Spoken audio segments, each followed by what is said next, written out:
Here's one fascinating potential explanation as to why Donald Trump doesn't want the Epstein files released. We've speculated that he's in it, but what? What's in it? Well, here's some of the subject matter that might be hiding in there.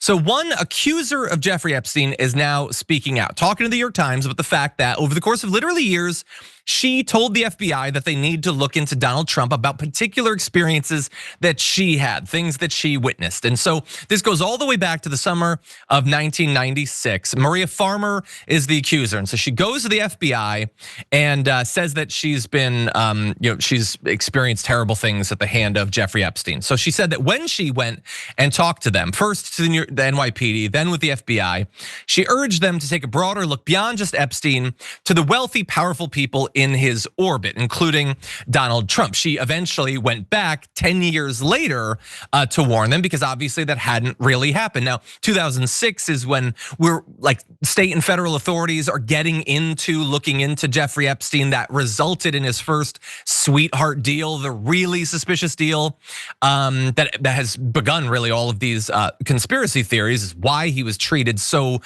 nicely by the government in that case.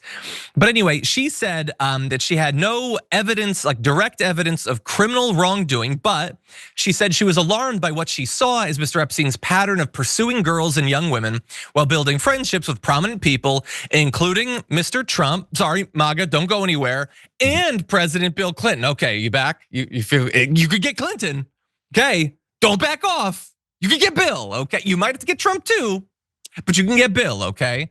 And I think that's a fine trade. I'll do that trade. But anyway, she talked about one particular encounter she had that involved Donald Trump. So this occurred in 1995 as she was preparing to work for Mr. Epstein. She said that one night, late one night, Epstein called her into the office, his offices in Manhattan. She arrived in running shorts. Trump then shows up for some reason, super late at night when work is supposed to be done, wearing a business suit. I don't think he's wearing a business suit. I think he is a business suit. Has anyone seen him in anything else? I don't think so. He's like a never nude. Under his suit is another suit. There are dozens of us. Anyway, he started to hover over her and he started staring at her bare legs. Now, that's not a crime or whatever, it's skeezy, but just bear in mind, he's staring at her legs. We're gonna return to that in 1 sec.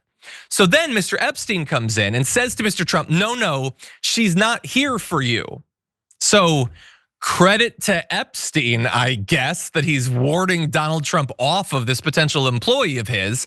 However, that sort of does imply, does it not, that sometimes Trump shows up to the office and they are there for him. This one isn't there for him. Who was? But anyway, the two men leave the room and Farmer can overhear them talking. And Trump comments that he thought Miss Farmer was only 16 years old. Now, bear in mind, this is after he's ogling her legs. He comes in, this is 1995, so he's 70 or something. Anyway, he comes in and sees this girl that he thinks is only 16, and his immediate thought is to start hovering over her in a way that when Epstein comes in, Jeffrey Epstein thought Trump was being pervy and needed to warn Donald Trump, and then he's staring at the 16-year-old girl's legs. And there's no excuse, it's not even his daughter in this case, come on. But anyway, she does go on to say, she didn't have any other future interactions or anything like that, and she can't point to any crimes that were committed or anything. But we know that she talked to the NYPD, she talked to the FBI, and so this is the sort of thing that you might find when you look through the Epstein files. But JR, what do you make of this story of the accused story there? Yeah, this is the thing. Then we're gonna see multiple of these stories coming out, as not even coming out, being retold. That has to be stressed. These are being retold by these, folks, some being victims, some being people who observed this kind of behavior. In her particular case, it was a kind of a close call, it seems. And so as these stories then come out again, and then people give those excuses, just remind them again, these have been talked about since the 90s when they happened. Many people still come out and tell their stories right away. Now, I know there's many people who are victims who, because of the nature of the things that happened and the way that our society, attacks them for being a victim of someone that's powerful and rich, then they keep it to themselves, or they already know that there's a shame involved in it, or they think I could have done something different about it. There's so many different things that we like to ignore as being the reasons why people don't tell their stories, but there are people that do. And then when those stories are told, it gives us a clear insight as the reason why others don't. So as we watch people respond to these stories that keep getting told, just know they're the folks who make sure these things get suppressed. And by the way, I talked about this the other day. Cindy McCain talked about how law enforcement was afraid of doing anything about Jeffrey Epstein. They knew about him. We knew about his activities. She said that. So the reasons why these things had to be pieced together is because the authorities, in many times, of course, with women and assault cases like this, they move right along and never put the things together on paper or investigate things or charge anyone.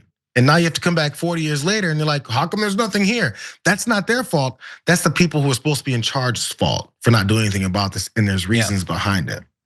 Yeah. Man, those files have got to be something. Oh, for them to be so scared.